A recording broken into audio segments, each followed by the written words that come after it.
You are now listening to Halal Talks.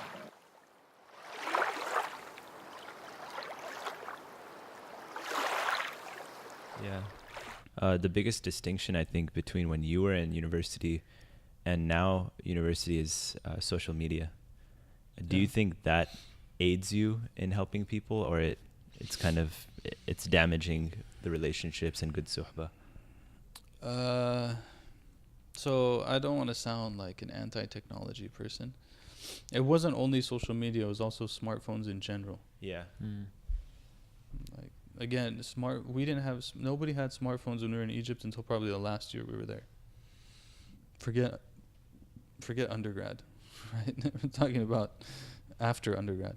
I think obviously there's benefits to social media. I mean, there's people that I keep in touch with that I wouldn't be able to keep in touch with otherwise.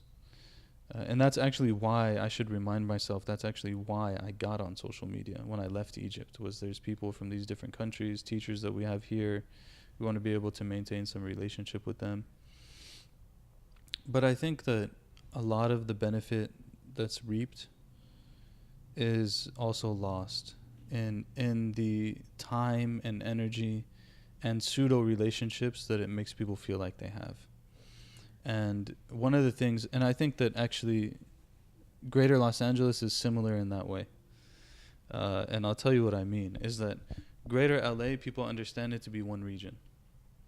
So if you live in like West LA, you feel like CARE is in your community, right? But CARE is in Anaheim. And it's literally going to take you an hour to an hour and a half on a good day to get from Anaheim to West LA. Yeah. So now you think you have a resource that you don't really have, right? In reality. Or you live in the valley and you think, oh, we have Shaykh so-and-so here and so-and-so here. But you're actually like 2 hours away from that person. You're never going to benefit from them in any sort of serious way other than a lecture you might hear. Yeah. Right?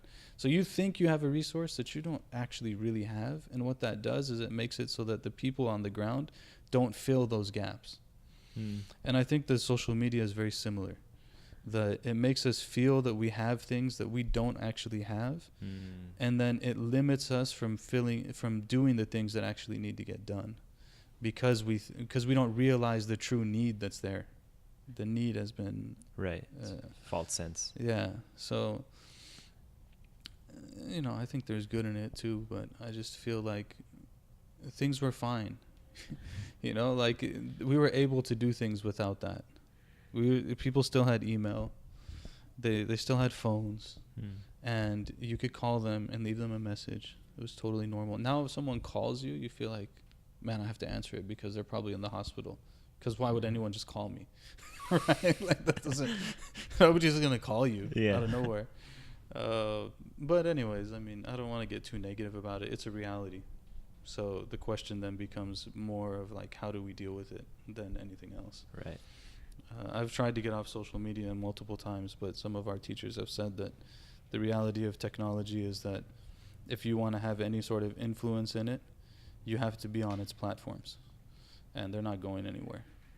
But trying to figure out how to have a healthy relationship with those things, and that's an ongoing struggle.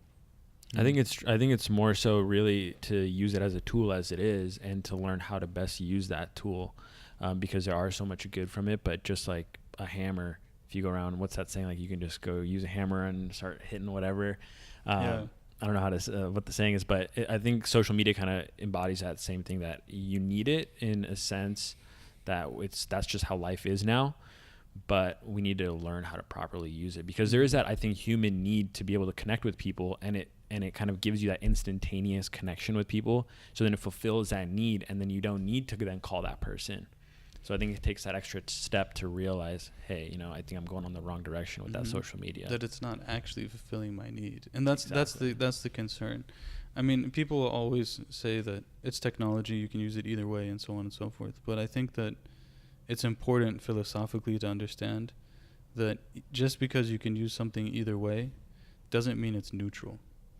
So there's a really good book by Neil Postman called Technopoly. It's very interesting on technology and some of the things we have to realize. So yeah, I can use Facebook either way. I could use it for good or I could use it for bad. That's true. But there are certain nefsani things inside of me that have to do with my nefs, that my ego, that are being purposely manipulated by that platform. Absolutely. And so it's not entirely, I could use it for good, I could use it for bad, but it might be harder to use it for good than we realize, right? I see. And I think that's just something to keep in mind. And the other thing is, kind of probably you got the hint of with the chaplaincy thing, is that I really believe in human interactions face to face, and that there's nothing more valuable than that, and that anything that's drawing away from that is actually going to hurt us in the end. So if there's ways that we can use that to get people to see each other in person more, then I'm all for it. Or maybe, and there are ways I think to do that, to make those in-person meetings mean more, because now there was that period in between where you couldn't see the person, that you learned actually a lot about them, and they probably learned a lot about you that you wouldn't have learned otherwise if it wasn't for that connection in social media. So now when I see you, we have more there than we would have had otherwise. Maybe that could be the case, but the face-to-face stuff is really important. Yeah, I think just for maybe anyone that's listening, I think one thing that my friend inspired me to do is, just pick up the phone even just once a week and just pick someone in your contact list and just call them. And maybe they're busy, maybe they're not, but just try, maybe on like a commute or something. Just call them and just see how they're doing. Maybe you can just spend 15, 20 minutes, and it makes the world of a difference, I think. Yeah. Be sincere about it. Love them and call them and watch and hear it in their voice. You hear it in their voice. It's amazing. The troubling thing that I see about social media, especially when it comes to the Muslim community, is laymen, people who don't have that much knowledge about Islam, are arguing with scholars on like the threads. Yeah. That's very unfortunate. And then when the scholar responds, then the layman will go even harder on the scholar. It's very unfortunate. It's hard because, again, these things are learned through human interactions. Yeah. I mean, there's so many times in the life of the Prophet ﷺ, Allah could have gave him things right away. He didn't have to send Jibreel to do the Hadith Jibreel of Islam, Iman, and Ihsan. He didn't have to send Jibreel to do that. He could just gave the knowledge to the Prophet ﷺ. When Allah created Adam alayhi salam, He told Adam, go to those angels and say salam to them and see what their response is, because that's going to be the greeting for you and your people that follow you. He could have just gave him the greeting. He sent him to the angels so that he can have that interaction, right? It's very hard to. So one thing that I always think about is people who are trying to, and again, I don't really consider myself to be a true person of knowledge. I'm just kind of like a stand-in because of the absence of reality. But so this isn't meant to be self-serving. But if people are going to serve the community, and I hold myself to the same standard, which is, if I'm going to serve the community, who is it that anchors me in this religion? Not in anything else, in the religion itself, in my relationship with God. Who is my anchor? And a lot of these issues, when you see them online and people going crazy and all this kind of stuff, I just ask the same question. Who are these people going back to? Who are their teachers? Who's their foundation? A lot of times they don't have it. If they don't have it, I don't blame them. Maybe they could work harder to find someone, but maybe they've been burnt, maybe they've been hurt, maybe. If there's any group of people that I put the most amount of blame on, it's the people of knowledge themselves.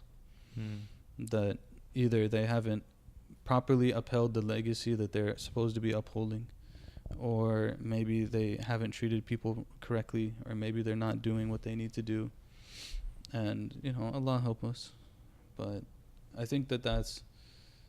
And again, I don't think that you can solve it except through relationships.